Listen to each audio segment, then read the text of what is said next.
விஜய் வந்து வெண்ணிலா வந்து விஜய்னு சொன்னோன்னே தாங்கவே முடியல சந்தோஷம். அந்த அளவு சந்தோஷமாக அப்படியே வந்து விஜய் வந்து வெண்ணிலாவே பார்க்குறாரு. பாத்தியா காவேரி, வெண்ணிலா இல்லை விஜய்னு கூப்பிட்டா விஜய்னு கூப்பிட்டான்னு சொல்லிட்டு அவ்வளோ ஆக்ரோஷமாக அவ்வளோ சந்தோஷமாக பேசிகிட்டு இருக்காரு. இதெல்லாம் பார்க்குற காவேரிக்கு செம்ம காண்டாகுது. அப்படியே பார்த்துட்டே இருக்காங்க. ஆனால் அவங்களுக்கு வந்து வெளியே சிரிக்கிறாங்க. ஆனால் உள்ளுக்குள்ளே மனசு ரொம்ப கஷ்டமாகுது. எங்கே வெண்ணிலாவுக்கு பழைய ஞாபகம்லாம் வந்துட்டு போதோ, விஜய் வந்து அவங்க வந்து பிடிச்சிட்டு விடமாட்டாங்களோ அப்படின்னு சொல்லிட்டு பயந்துடுறாங்க வெண்ணிலா. உடனே அப்படியே பார்த்துட்டு அந்த பயத்தை வெளியே காட்டாமல் என்ன காவேரி பார்த்தல அப்படின்னோடனே பார்த்தங்க அப்படின்றாங்க.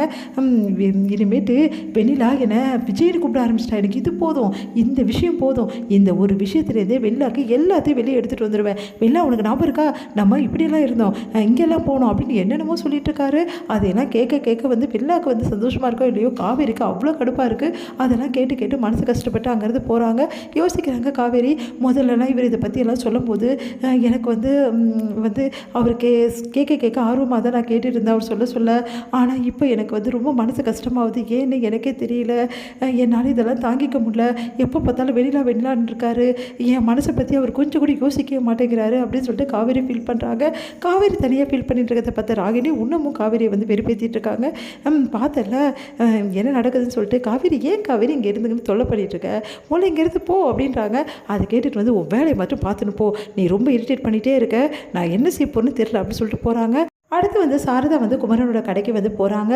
அங்கே குமரன் இல்லாதால வெறுமனே வந்து நம்ம கங்கா மட்டும் தச்சிட்ருக்காங்க. என்னம்மா திடீர்னு வந்திருக்க அப்படின்னு. இல்லடி, கண்ணு சரியாக இப்போல்லாம் தெரிய மாட்டேங்குது, அதனால் வந்து கண்ணாடிக்கு நான் செக் பண்ணி நம்ம கொடுத்துருந்தோம்ல, அது திருப்பி வாங்கிட்டு வந்தேன்டி அப்படின்னோடனே, மா நீ கண்ணாடி போட்டுட்டு வித்தியாசமாக இருக்கம்மா அப்படின்னு சொல்லிட்டு அப்படி சொல்கிறாங்க. சரி நீ கடை வேலைலாம் எப்படி போயிட்டுருக்கு, நீ தான் பார்க்குறல, உன் மாப்பிள்ளை எங்கே வராரு, எல்லாம் நானே தான் செஞ்சிட்ருக்கேன் அப்படின்றாங்க. சரி நீ கூட மாட நானும் வேலை செய்கிறேன், நீ வீட்டு வேலையை பார்த்துட்டு இங்கேயும் பார்த்துக்க முடியுமா, அதெல்லாம் பார்த்துக்கலாண்டி அப்படின்னு சொல்லிட்டு பேசிகிட்டு இருக்காங்க ரெண்டு பேருமே. இங்கே வந்து ரொம்ப டென்ஷனாக வந்து காவேரி வந்து உட்காந்துருக்காங்க. அதை பார்த்து விஜய் வந்து உள்ள ரூமுக்கு வராரு. ரூமுக்கு வந்துட்டு, காவேரி முதல்ல நம்ம வெண்ணிலாக்கு டாக்டர் கிட்ட கூட்டிகிட்டு போனோம்ல, வேற ஒரு ஸ்பெஷலிஸ்ட் வந்திருக்காரு, அவர்கிட்ட கூட்டிகிட்டு போவா அப்படின்னு சொல்லிட்டு கேட்குறாரு. அதையே என்கிட்ட கேட்குறீங்க, உங்கள் வெண்ணிலா நீங்கள் கூட்டிகிட்டு போகிறீங்க, என்கிட்ட ஏன் சொல்லணும் அப்படின்றாங்க.